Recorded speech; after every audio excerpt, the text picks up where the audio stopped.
Yo les amis, c'est AD10, j'espère que vous allez bien, moi ça va super. Aujourd'hui je se retrouve pour une vidéo tout simplement. Je vais faire le dernier épisode de la série Mercato Idéal. Et c'est aujourd'hui avec le PSG. Donc j'espère que cette vidéo vous plaira, n'hésitez pas à vous abonner, liker la vidéo si ça vous plaît, n'hésitez pas à activer la cloche de notification pour ne pas rater les prochaines vidéos. Parce que même si la série de Mercato Idéal est terminée, en tout cas avant la Coupe du Monde des clubs, il y a encore des vidéos. Après, je pense qu'après la Coupe du Monde des clubs, donc mi-juillet, on fera un mercato idéal du PSG un peu plus actuel, PSG Real Madrid en juillet. Bah là en tout cas, pour cette fin de saison, c'est le dernier mercato idéal. On finit évidemment avec le PSG, le meilleur club du monde. J'ai pas peur de le dire, bon, il y a Barcelone, mais t'as capté. Donc on commence cette vidéo. J'ai beaucoup bossé pour cette vidéo. On commence avec les objectifs de ce mercato. Le premier objectif, c'est gagner tous les trophées possibles. Tout simplement parce que cette saison, on va déjà peut-être le faire. Il faut continuer sur cette lignée. Donc gagner la Ligue 1, gagner la Coupe de France, gagner le Trophée des Champions, gagner la Ligue des Champions, tout gagner, même gagner la Coupe du Monde des clubs en juin. Faut tout gagner. Après, le deuxième objectif, c'est se débarrasser des indésirables. Donc de tous les joueurs en prêt indésirables, des joueurs indésirables aussi dans l'effectif. Faut se débarrasser des joueurs indésirables. Troisième objectif, c'est de continuer sur la lignée des jeunes joueurs. Donc évidemment, on peut ramener des joueurs expérimentés, mais l'objectif, c'est quand même continuer sur le projet qu'on construit depuis 2 ans, de ramener des jeunes joueurs à fort potentiel et de ne pas ramener des stars qui vont coûter 130 millions d'euros, ramener des jeunes joueurs à fort potentiel et de les faire développer, progresser avec Luis Enrique pour après préparer l'avenir sur les 5-10 prochaines années. Quatrième objectif, ramener de vraies doublures. Tout simplement parce que, là vous le voyez sur le petit visuel, les joueurs titulaires ils sont en bleu et les joueurs remplaçants ils sont en rouge. Et que vous le voyez que dans les joueurs que je vais recruter sur le côté gauche, il y a 5 remplaçants et qu'un seul titulaire. Parce qu'en fait notre équipe titulaire elle est déjà pratiquement finie. Mais en termes de doublure, c'est là où le problème. Parce qu'en termes de doublure, on a peut-être 2-3 bons joueurs en doublure, mais sinon il n'y a pas beaucoup de monde. Et on sait que Luis Enrique aime faire beaucoup tourner. Il aime faire tourner, ne pas mettre toujours la même équipe. Donc il faut avoir des doublures de qualité pour faire tourner en Ligue 1 ou même en Coupe de France. Être compétitif sur toutes les compétitions. Il faut de vraies bonnes doublures. Et le cinquième objectif, c'est ramener des bons joueurs dans les duels aériens. Tout simplement parce que la plus grande faiblesse du PSG cette saison, ça a été les duels aériens. Que ce soit sur coup franc, corner, on se prend beaucoup de buts de la tête. Donc les 2 défenseurs qu'on va ramener, c'est des très bons joueurs dans les duels aériens. Donc voilà tous les objectifs. Maintenant, on passe à tous les départs que je fais. Donc il y en a 2. Il y a 2 départs, des joueurs qui sont dans l'effectif actuel, plus après des joueurs en prêt. Donc on commence. Le premier départ, c'est Presnel Kimpembe pour 10 millions d'euros. Tout simplement parce que ça fait 2 ans et demi qu'il a pas joué en fait. À son dernier, il n'a pas joué un seul match cette saison. Il a fait quelques entrées par-ci par-là, mais on a vu qu'il avait plus de niveau.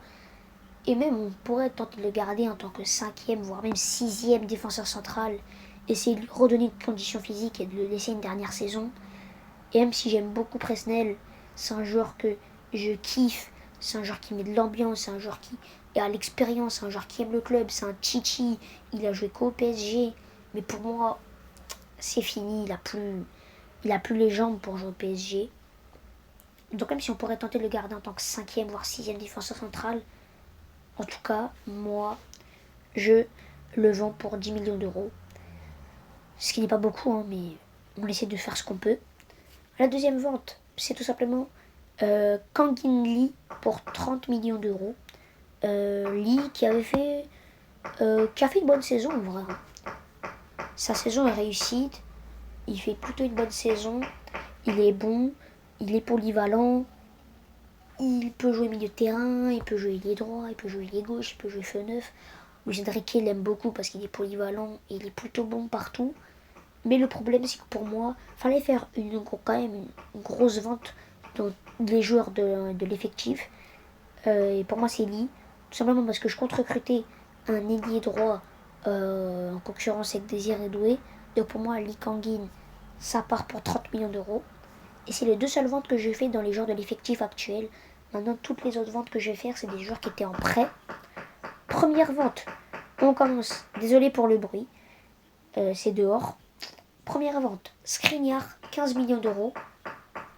Tout simplement parce que c'est un... Bah, tout simplement, c'est un flop. Au PSG depuis 2 ans, c'est un flop. Il a fait une mauvaise année au PSG. Ces 6 mois-là ont été plutôt bons, mais il n'a pas beaucoup joué. Il était prêté à Fenerbahçe cet hiver. Il est plutôt bon là-bas. Je le vends 15 millions d'euros là-bas, ou même peut-être un club italien, je ne sais pas. Mais en tout cas, il faut le vendre 15 millions d'euros. Deuxième vente que je fais, c'est Mukiele, 15 millions d'euros également. Lui qui a été prêté à Leverkusen. Bon, il fait une saison plutôt bonne, un bon genre de complément, un peu comme au PSG. Je le vends 15 millions d'euros. Je vends Carlos Soler pour 20 millions d'euros. Lui qui avait été prêté à West Ham. À West Ham, il n'est pas bon. Au PSG, il n'est pas bon. C'est un flop partout où il va depuis qu'il est parti de Valence. Je le vends 20 millions d'euros. Voilà, ce serait déjà bien. Quatrième départ, c'est Renato Sanchez. Mais lui, c'est pas une vente, ça va être un prêt. Tout simplement parce que les rumeurs actuelles, c'est que Renato Sanchez, Benfica voudrait reprendre Renato Sanchez, mais en prêt. Pas une vraie vente, mais il voudrait le reprendre en prêt. Donc, moi, je prends, tant qu'ils prennent en charge le salaire, le prêter encore une saison à Benfica. Moi, ça me va, tant qu'ils prennent le salaire en charge. Cinquième vente, c'est Asensio pour 25 millions d'euros. Lui qui a été prêté à Aston Villa cet hiver. Bah, il avait fait de très bons débuts à Aston Villa. Il avait marqué, je crois, 6 ou 7 buts en 5 matchs. Il avait été très bon au début. Mais depuis sa double confrontation contre le PSG, où il a raté cette grosse occasion, il a raté 2 pénaltys aussi en un match. Depuis, il ne marque plus. Et il perd sa place de titulaire au fur et à mesure. Donc c'est dommage. Moi, je le vends 25 millions d'euros. Ça sert à rien de le garder, même si c'est un peu comme Lee. C'est un peu comme Kangin Lee. C'est un joueur polyvalent qui peut jouer à peu près à tous les postes de l'attaque. Il peut jouer aussi de terrain. Mais pour moi, on n'en a plus besoin. Et la dernière vente que je fais, c'est Kolo Muani pour 50 millions d'euros. Lui qui a été prêté à la Juventus cet hiver. Il avait fait pareil un peu comme Asensio, de très bons débuts à la Juve. Après, il avait fait une série de matchs où il n'avait pas marqué. Il avait même perdu sa place de titulaire et Vlahovic lui a été repassé devant. Là, il a remarqué un peu en ces derniers matchs. Globalement, son prêt à la Juve, pour l'instant, il est plutôt bon, plutôt satisfaisant, plutôt encourageant. Donc moi je le vendrais 50 millions d'euros, soit un club de PL parce que je trouve qu'il correspondrait bien, ou peut-être à la Juve s'ils le veulent, même si je pense pas. Mais déjà le vendre 50 millions d'euros serait déjà pas mal, même si ça ferait une grosse moins-value parce qu'on a quand même recruté Kolo Muani, 90 millions d'euros. Donc le vendre 50, ce serait quand même une grosse moins-value. Mais ça sert je veux pas le garder Kolo Muani, non, je veux pas le garder. Donc je le vends 50 millions d'euros, tout simplement parce que je pense que c'est la valeur actuelle qu'il devrait avoir. Et je prête encore une saison Moscardo, tout simplement parce qu'à Reims, cette saison, il avait été prêté, mais il n'a pas beaucoup joué. Donc moi, je reprêterai dans un autre club de Ligue 1, ou même pourquoi pas encore à Reims, mais avec plus de temps de jeu, pour qu'il continue à s'acclimater au nouveau championnat, et qu'il continue d'avoir du temps de jeu, parce que là, avec le milieu de terrain qu'on a, avec les milieux que je vais recruter, il n'aura pas de temps de jeu. Donc autant le reprêter encore en Ligue 1, voir ce qu'il vaut, lui donner plus de temps de jeu en Ligue 1 pour qu'il s'acclimate au championnat. Et après, s'il fait une bonne saison, pourquoi pas le reprendre ou peut-être le reprêter. De toute façon, il est encore jeune, il a 19 ans. C'est encore un jeune joueur, donc je le prête à Reims ou en tout cas un club de Ligue 1. Donc avec toutes ces ventes, ça fait un total d'argent récupéré sur ce mercato de 155 millions d'euros. Maintenant, le budget, avec les 155 millions d'euros de vente, le fait que QSI, le Qatar, peut rajouter. On va aussi avoir au minima l'argent du parcours en Ligue des Champions, l'argent de la victoire en Ligue 1. Je pense qu'on est parti sur un budget de 250 millions d'euros. Donc c'est pas non plus énorme quand on se souvient qu'on a payé Neymar 222 millions d'euros. Là on a un budget de 250 millions d'euros pour ce mercato. Donc on va recruter 6 joueurs. Donc un défenseur central en concurrence à Marquinhos qui pourra prendre la suite de Marquinhos dans 2-3 ans. Donc un défenseur central déjà confirmé, qui a déjà de l'expérience, qui va pouvoir prendre la suite de Marquinhos dans 2 ans. Après, un autre défenseur central en doublure de Pacho. La troisième, c'est un latéral droit en doublure de Hakimi parce qu'il n'en a pas. Deux milieux de terrain, un milieu de terrain, une sentinelle titulaire pour amener un peu de physique à ce milieu de terrain. Et un deuxième milieu de terrain en doublure de João Neves. Et la dernière recrue, c'est un joueur offensif qui pourra jouer un peu partout au poste de l'attaque, un peu partout. Un joueur offensif pour doubler le poste de Désiré Doué ou de Guevara et tout. Donc on part sur ces 6 recrues. Donc on est parti, tout simplement. La première recrue, c'est mon défenseur central en concurrence de Marquinhos et qui pourra après, plus tard, prendre la suite de Marquinhos, parce que Marquinhos a quand même déjà 30 ans. C'est tout simplement Ibrahima Konaté pour 40 millions d'euros. Pour 40 millions d'euros, ça peut paraître un peu cher, parce que moi je le mettrais plus à 50-60 millions d'euros. Mais tout simplement parce qu'il est en fin de contrat en juin 2026, donc il est en fin de contrat dans un an. Donc si Liverpool veut récupérer de l'argent sur Ibrahima Konaté, faut qu'il le vende cet été. Et pour moi, Ibrahima Konaté au PSG, ça me hyperait. C'est un joueur français, donc on ramène des joueurs français dans l'effectif, ça fait quand même plaisir parce que ça en manque un peu. Joueur français de 25 ans, donc il est dans ses meilleures années. Il fait sa meilleure saison de sa carrière. En termes de niveau pur, il fait sa meilleure saison. Et il fait sa saison, il s'est le moins blessé. Donc il commence à être plus fiable, que ce soit en termes de niveau et en termes de blessure. Il se blesse moins, il est très très bon. Il a déjà un peu d'expérience. Il connaît la première ligue, il connaît la Ligue des Champions. Il a 25 ans. Il a l'expérience, mais il est encore assez jeune. Il peut encore progresser. Il est très très bon dans les duels aériens. Et ça va être très très. Ça, c'est un très bon point. Il est très bon dans les duels aériens. Il arrive sur ses meilleures années, comme j'ai dit, il arrive à son prime normalement. Il va pas être super cher du coup, vu qu'il lui reste un an de contrat. Donc en fait, pour moi, Konaté, c'est le joueur parfait, en tout cas pour prendre après la suite de Marquinhos. Parce qu'après Marquinhos, si dans un an ou deux, il part, on pourra mettre Konaté qui aura 27 ans, il sera à son prime. On pourra mettre Konaté, défense centrale Konaté Pacho, c'est magnifique. Donc Konaté, pour l'instant, concurrence de Marquis, pour le faire souffler et tout, il aura beaucoup de temps de jeu. Konaté, évidemment, c'est pas un remplaçant, c'est plus vraiment une concurrence à Marquinhos. Et après, dans un an ou deux, il passera titulaire quand Marquinhos partira, ou ça pourra aussi changer. Peut-être que dans un an ou deux, Marquinhos passera remplaçant et Konaté titulaire. En tout cas, Konaté, je le recrute 40 millions d'euros. Ma deuxième recrue, mon défenseur central, remplaçant à Pacho. Là, c'est pas concurrence, c'est vraiment remplaçant à Pacho, une vraie doublure. C'est tout simplement Munoz, le défenseur central de Crystal Palace, qui a 28 ans. Donc comme j'ai dit, là je ramène un joueur plutôt un peu plus expérimenté. Il a une expérience, il fait une belle saison à Crystal Palace, il joue dans le meilleur championnat du monde. C'est une vraie rumeur actuelle, c'est depuis une semaine, il y a beaucoup de rumeurs comme quoi Munoz serait pisté par le PSG. Donc c'est une vraie rumeur. Donc on part aussi sur un mercato idéal, mais aussi réaliste. Vu que c'est une rumeur actuelle, j'ai analysé le joueur et je trouve que c'est un joueur qui pourrait être compatible. Il est rapide, il dure sur l'homme, bon dans les duels aériens, il connaît le championnat, il connaît l'expérience du haut niveau, vu qu'il joue en PL. Il a de l'expérience, mais il n'est pas non plus trop vieux. Je le recrute pour 30 millions d'euros. Il a un fin de contrat dans 2 ans. C'est un Colombien, un peu dans les mêmes origines que Pacho. Donc Munoz en doublure de Pacho. Évidemment, bon, parce que là, il n'y a pas la place, mais évidemment, Beraldo est aussi dans l'effectif. Beraldo en tant que 5ème défenseur central, j'oublie pas Beraldo. J'oublie pas Mayoulou aussi. Parce qu'en fait, là, j'ai pas cette place, là, je peux mettre que 22 joueurs au max. Je peux mettre que 11 joueurs titulaires et que 11 remplaçants. Mais évidemment, il y a aussi Beraldo que je garde. Je garde aussi Mayoulou, très très bon, très très bonne pépite, très bon joueur prometteur. Je garde aussi Mbaye, toutes les pépites du PSG qui ont joué cette saison, Zagué, Mayoulou, Mbaye et tout. Je leur donne plus de temps de jeu et je les garde dans l'effectif et je leur donne plus de temps de jeu. Évidemment, et Mayoulou, je lui fais vraiment confiance pour la saison prochaine. Vraiment, Mayoulou, j'ai vraiment envie qu'il ait beaucoup plus de temps de jeu la saison prochaine parce que Mayoulou, j'y crois. J'y crois à ce joueur. Donc Mayoulou, même s'il n'est pas affiché, je le garde évidemment, tout comme Beraldo, tout comme Mbaye et tout ça.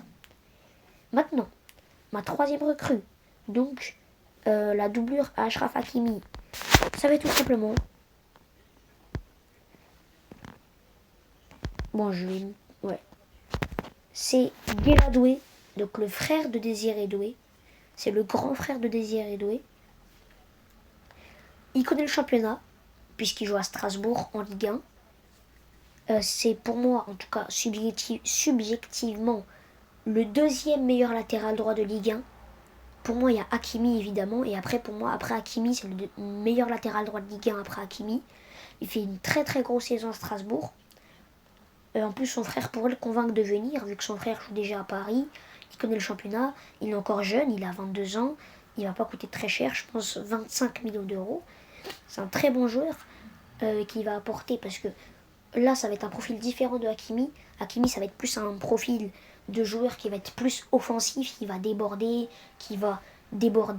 toujours, passer dans le dos, centrer, marquer, faire des passes D. Hakimi, c'est vraiment un profil offensif. Et si tu veux un profil plus défensif, bah tu vas mettre Guela Doué, parce que Guela Doué, il peut aussi jouer défenseur central. Aussi, il peut jouer défenseur central droit. C'est un joueur un peu plus défensif. Donc, si tu as une équipe qui est très forte offensivement, pourquoi pas faire jouer Guela Doué. Comme ça, là, tu as deux profils différents. Hakimi, profil offensif. Guela Doué, profil défensif. Donc, je trouve que c'est une très bonne doublette de latéral droit. Et Hakimi, là, il aura vraiment une vraie doublure. Et il pourra pas se reposer sur ses lauriers. Parce que là, Hakimi, cette saison, il n'a pas de doublure. Il a juste Zaïre Emery et João Neves qui le jouent à son poste des fois. Mais sinon, Hakimi n'a pas de doublure. Donc là, avec Guela Doué, tu lui ramènes une vraie doublure. Et un joueur jeune encore. Et qui connaît le championnat.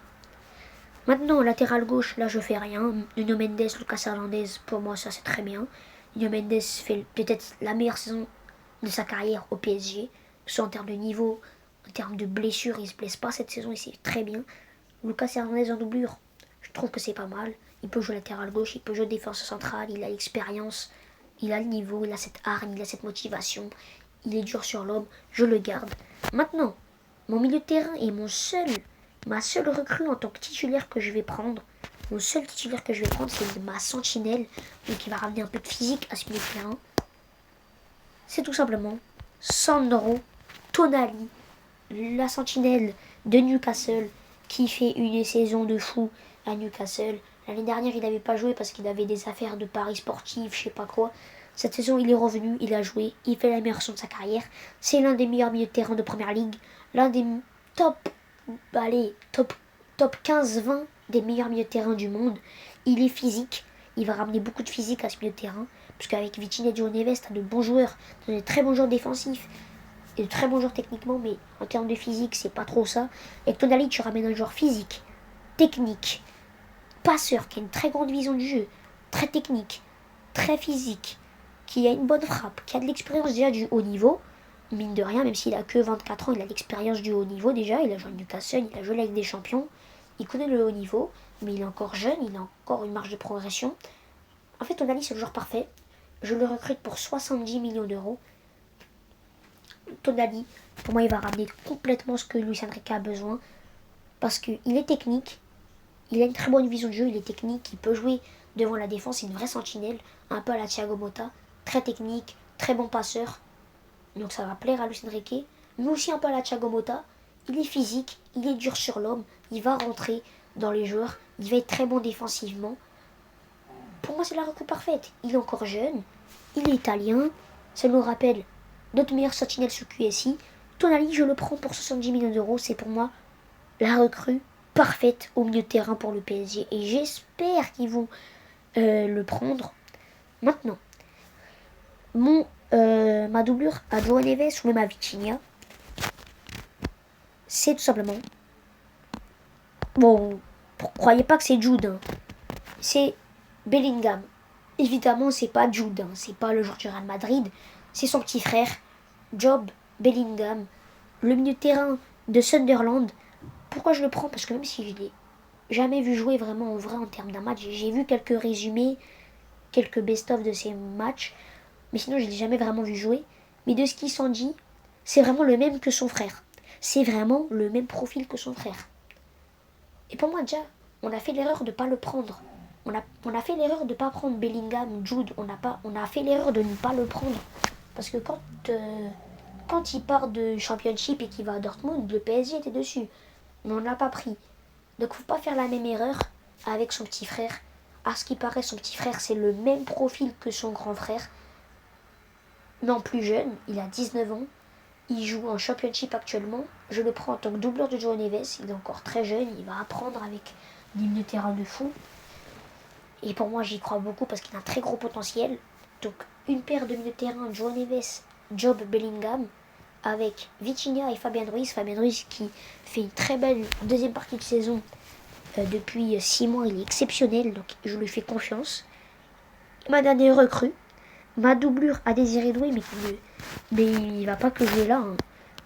C'est évidemment Monsieur Marniès. Ah non, j'ai mal écrit, attendez.